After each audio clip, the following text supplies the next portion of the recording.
الرحمن الرحيم إلا الذين تابوا وصلحوا وبينوا فأولئك أتوب عليهم وأنا التواب الرحيم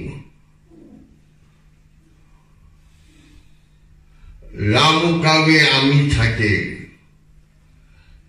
লামুকাম লাহুত এবং তৌহিদ এক ওই লামুকাম তৌহিদ লাহুতে দুই থাকে না দুই থাকার বিধান বা আইন নাই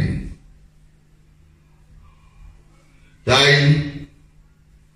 লামুকামের মধ্যে কোনো ঝগড়া নাই কথা নাই প্রশ্ন নাই উত্তর নাই জিজ্ঞাসা নাই কোনো কিছুই থাকে না তাই লামুকামের অধিকারী লামুকামে থেকেই চিন্তা করলেন চিন্তা না উনার ইচ্ছা হলো যে আমি আমার রূপ দেখব তাই আমরা দেখি তৌহিদের বাহিরেই আমি তুমি থাকে সৃষ্টি রাজ্যের কত কথা কত সাজ সজ্জা সব আর কেউ সৃষ্টির সৌন্দর্য দেখে না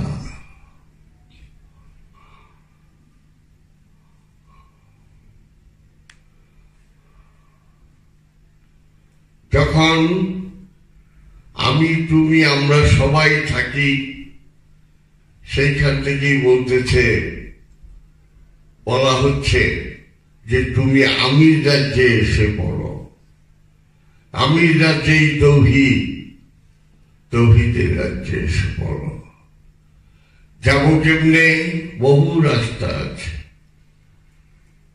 বাবাজান শরীফ শাশুড়ের শরীফ এ আল্লাহকে পাইবার পথে লামুকামের অধিকারীকে দেখার জন্য উনি 23টা মোরাকাবা নূরে হকগঞ্জে নূর কিতাবে লিখে গেছেন অপূর্ব অভাবনীয় কতটুকু উনি তার ভক্তদেরকে ভালোবাসতেন এবং মানব জাতিকেও তিনি বুঝিয়ে দিয়ে গেলেন আমিও তারই একটি ভগ্নাংশ তোমাদের কাছে বর্ণনা করি শরফুদ্দিন বুয়ালি শাহ কালান্দার পানিপথী বলেছিলেন যে তুমি ধ্যান সাধনা করো ধ্যান সাধনা মোরাকাবা মুশাহিদা করো তুমি কয়েকটা বছর করো কামেল হবার জন্য দর্শনের ধোঁয়াটা তুমি প্রথমেই দেখতে পাবে তাই উনি বলছেন যে দর্শনের ধোঁয়াটা তুমি 4 মাসেও না দেখো আমার কথা মতো সাধনা করে তাহলে হাতে 2টা পাথর নিয়ে আমার মাজারে ছুঁড়ে মেরে দিয়ে বলে দিও কালান্দার মৃত্যু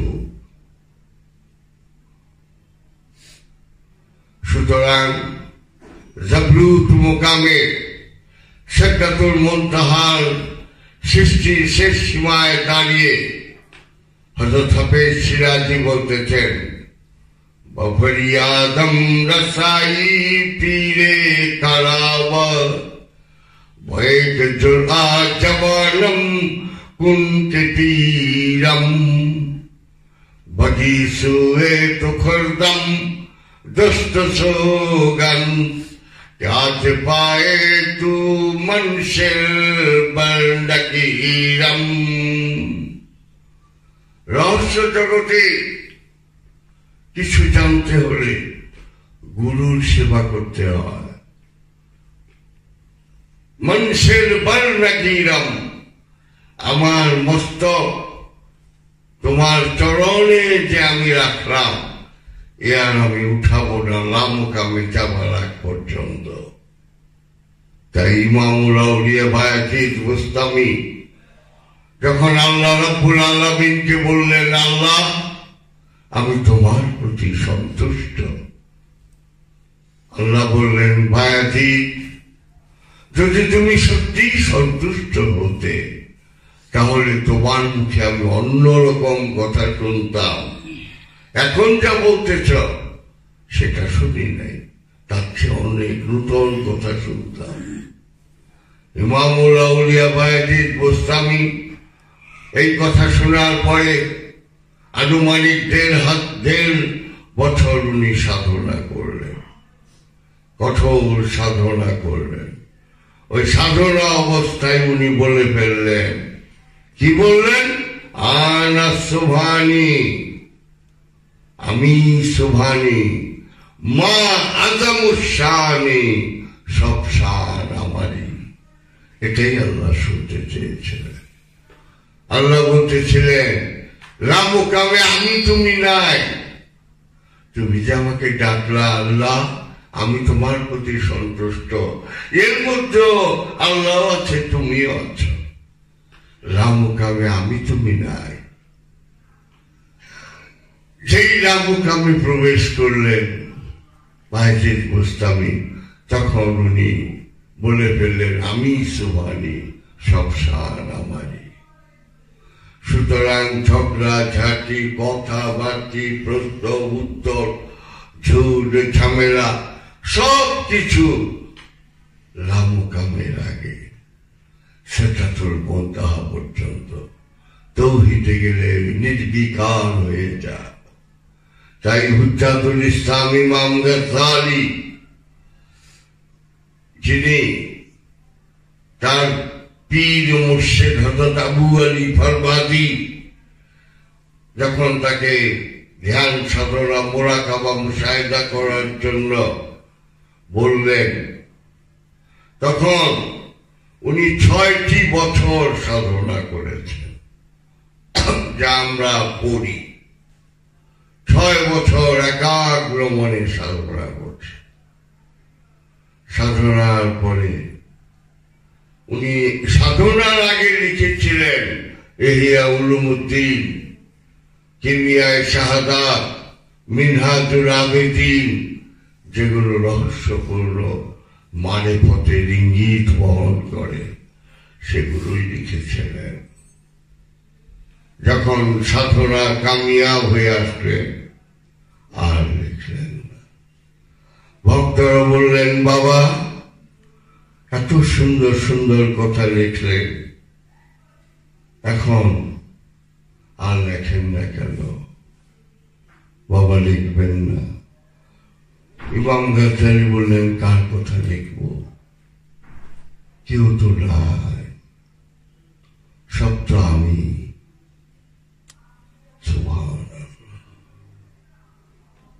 সুতরাং তাওহীদে গেলে মানুষ বোবা হয়ে যায়, কথা থাকে না। পর্দার বাহিরে কথা, পর্দার ভিতরে গেলে বোবা, আর কথা থাকে না। সুতরাং তোমরা একটু সাধনা করো, দুনিয়াত করো, না করে তো নাই। সংসার করো, সবই করো, সবই পুকুরের মধ্যেই থাকো। সাধনার সময় গলায় হাত যেরকম পুকুরে থাকে সারাদিন, উঠে আসার সময় গলায় 1 গ্লাস পানি নিয়ে আসে না। তুমিও কয়টা মাস করো, এই হিসাব কিতাব 70 কত, এই পেট চালাইবার জন্য কত মিছা কথা, সত্য কথা, কত কি বলি আমরা। কিসের জন্য? এই পেটটার জন্য, একটু খাইবার জন্য। জাহান্নাম আমার সঙ্গেই আছে এই পেটটা। এই পেটের জ্বালায় অনেক সময় মানুষ বিবেকেও জব করে দেয়, এটাও সত্য। তাই মহানবী বলছেন, কাদাল ফাটলু আইয়াকুনা কুফরান, কাদাল ফাটলু আইয়াকুনা কুফরান।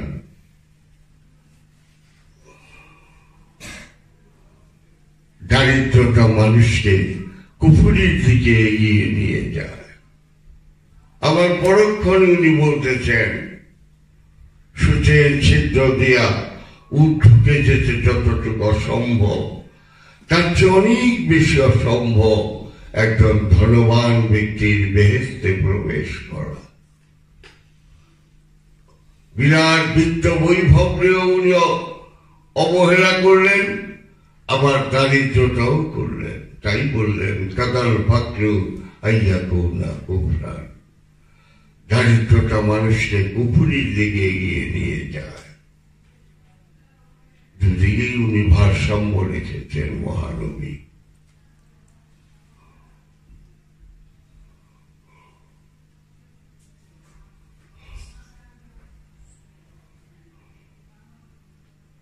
জীবন চলার পথে সামান্য কিছু হইলেই তো যথেষ্ট। কথাটা বুঝছ? আমরা অন্যের সমালোচনা করতে পারি, নিজের ভিতরে কি কি দোষ এটা আমরা দেখি না। আমরা অন্যেরটা গলা বাড়িয়ে বলি। তাই তাওরাত কিতাবে মুসা কালিমুল্লাহ বলেছিলেন যে মানুষটি জীবনভর মানুষের খারাপ দিকটি, মন্দ দিকটি দেখে গেল, সে জাহান্নামী। সুতরাং নেগেটিভ অ্যাটিটিউড সবসময় ভালো না। সমালোচনা করো, গঠনমূলক সমালোচনা করো, মেরে ফেলার সমালোচনা করো না, তাকে বুঝিয়ে দাও। তুমি যে বুঝাবে, তোমার তো উপযুক্ততাও লাগবে, বুঝাবার উপযুক্ততা লাগবে। সেই উপযুক্ততা অর্জন করতে গেলেই আমাদের ধ্যান সাধনা করতে হয়, নীরবে নিথরে। মাত্র 4টা মাস সাধনা করো। সূরা তাওবার 2 নম্বর আয়াতে আছে ফাসিহু ফিল আরদি আরবা'তা আশহুরিন। সুতরাং 4টি মাস তোমার দেহের মধ্যে ভ্রমণ করো। 8 পৃথিবী, 8 দেহ। এখন পৃথিবী ভ্রমণ 4 মাসে, যে নাকি আল্লাহ মানে না, সে চায় 40 বছর ধরলেই বাকি, তার নিয়ত তো নাই। আর কমিউনিস্ট চীনের মা চোয়েন লাই যদি 40 বছরও পৃথিবী ভ্রমণ করে, সে তো আল্লাহ মানে না। রাশিয়ার ক্রুশ্চেভ, তাকে জওহরলাল নেহেরু ইন্ডিয়ার কোন মন্দিরে নিতে চাইছিল। ক্রুশ্চেভ বলল, Khrushchev can never go in temple. Khrushchev কখনো মন্দিরে যেতে পারে না, কারণ সেইগুলি মানে না।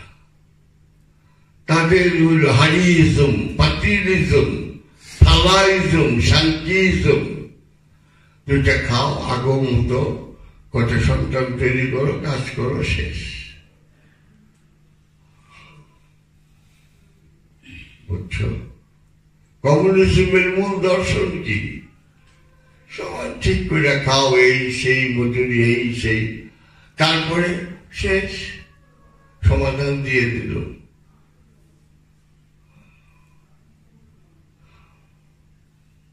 আমরা তো রাজনীতি নাই, আমরা ফকির বা ফকিরের অনুসারী। আমাদের জন্য রাজনীতি হারাম, হারাম, হারাম।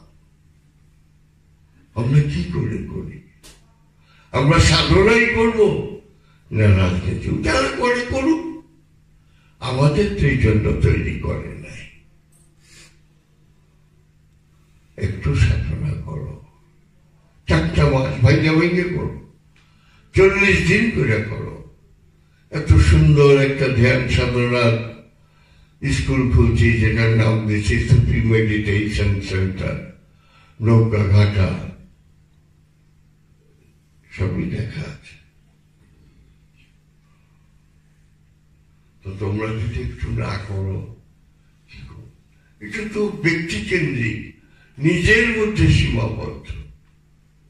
তুমি তোমাকে চেনো, তাই বলছে যে তার নিজেকে চিনতে পেরেছে সে তার প্রভুকে, রবকে, আল্লাহকে চিনে ফেলেছে।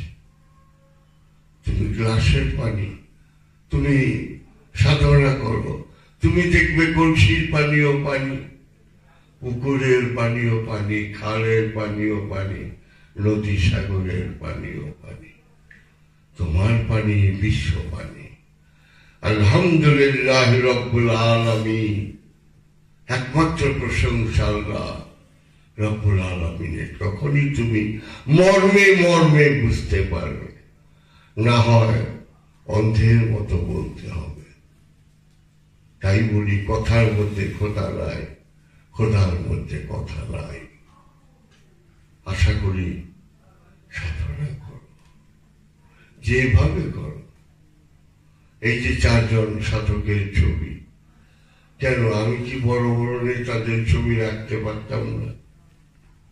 না, তাদের তারা সবাই তো আল্লাহ সমান করে তৈরি করেনি। তাহলে আলবাব, আফসার, আমানু, মুমিন এত নাম বলতেন তোরা কোরআনে। সূরা বাকারায় সুন্দর আছে, জাহাজ কেমনে চলবে সেটাও জাহাজের বিশেষজ্ঞ জানবে, দাঁতের ডাক্তার দাঁত সম্বন্ধে জানবে, চোখের ডাক্তার চোখ জানবে। এক একটার এক এক ফাংশন। তোমার ফাংশনটা, তোমার ভিতরে কে আছে, কোথায় ছিল, কোথায় আছি, কোথায় যাব, সবই তো ফেলে চলে যেতে হবে। 80 বছর না 100 বছর। একেবারে সামান্য কিছুক্ষণের জন্য চিন্তা করবে প্রতিদিন যে আমি ঘর চিনলাম, বাড়ি চিনলাম, টাকা পয়সা চিনলাম, বিত্ত বৈভব চিনলাম, ছেলে মেয়ে চিনলাম, সবই চিনলাম, কিন্তু এই দেহ খাঁচার মধ্যে আমি যে কথা বলতেছি, এই আমিটা কে? ওই যায় কে আমি? এই প্রশ্নের উত্তর যেদিন তুমি খুঁজবে, সেদিনই তুমি সুফিবাদের দিকে অগ্রসর হলে। নাহলে কতটি কথা শিখলাম, কতটি কথার মধ্যে খোদা নাই, খোদার মধ্যে কথা নাই। সুতরাং একটু সাধনা করো। কামেল হইতে গেলে 6-7 বছর লাগে, আমি স্বীকার করব, সেটা আলাদা। কিন্তু আমি তো কিছুটা বুঝতে পারবো যে না, আমি যে ধ্যান সাধনা করতেছি, কিছু আকার ইঙ্গিত ইশারা পাইতেছি, এর অর্থ কি আমি করে যাই।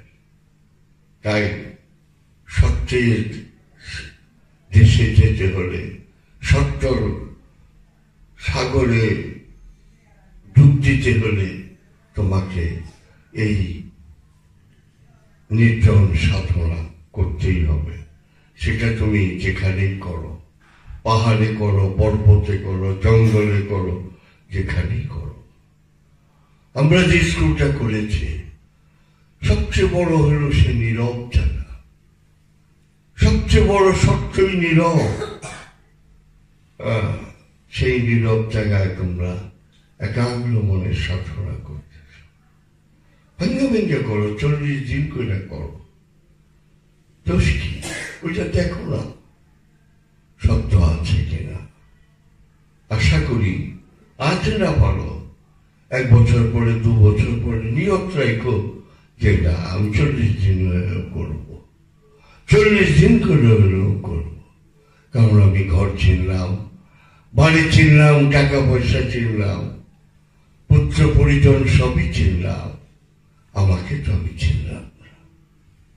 আমি আসলাম সত্য, আর একদিন চলে যাব, এটাও সত্য। কোন লোভে, কোন মোহের জালে পড়ে আমি এই দুনিয়ার সাগরে হাবুডুবু খাচ্ছি। একটু সাধনা করি, এই অনুরোধ তোমাদের কাছে রইল, রাখি।